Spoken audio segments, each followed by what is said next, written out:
ఈ దినం కూడా నాయన మరి సంఘం సాక్షాత్తు మరి యొక్క ప్రాంతానికి మీరు తీసుకొని వచ్చినారు. కాక్టైల్ ప్రాంతానికి మీరు తీసుకొని వచ్చినారు. అందరి బట్టి మీ స్తోత్రాలు. ఇష్టపడిన వాక్యాన్ని మీరు నీరు కట్టి ఫలింపు చేయండి. ఈ ప్రాంత ప్రజలు మీరు రక్షించుకోండి. ఎవరు నశించిపోవడం మీకు ఇష్టం లేదు ప్రభు. అందరూ మారు మనసు ఉన్నారు. అందరూ రక్షింపబడాలి.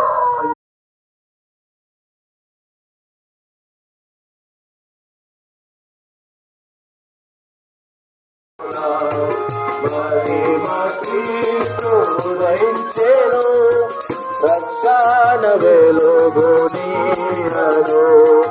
రక్షణ వెలుగునియదు,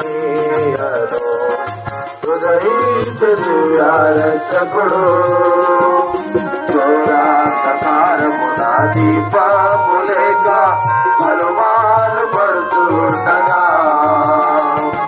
ఘోరాంధకారమున దీపము లేక పలుమారు పడు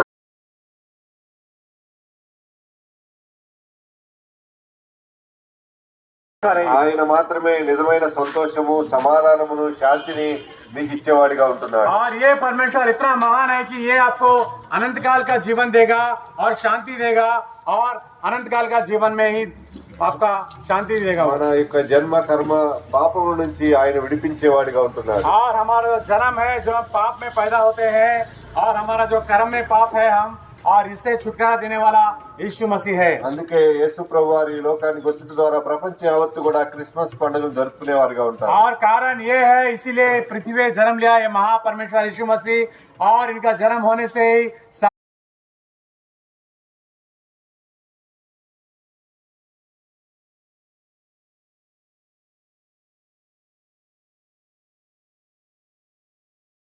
తండ్రి ఈదులో నేను ఈ బస్సులో నేను సాధు సువార్తను ఎగదలుతున్నాగా నాయన తండ్రి ఈ కృపార్తను మనం మెండుగా దయచేయండి. నా ప్రతి బిడ్డనే ఆయన ఈ మైకు ద్వారా ఇన్న వారందరూ నాయన తండ్రి వారి ఏసే గొప్ప దేవుడని నమ్మి నాయన తండ్రి వారికి మంచి కృపాసీమను దయచేయమని నాయన తండ్రి మేము ముందుకెళ్తున్నాగా తోడుగా ఉండి సాయం దయచేయమని కేసు పరిశుద్ధనామలో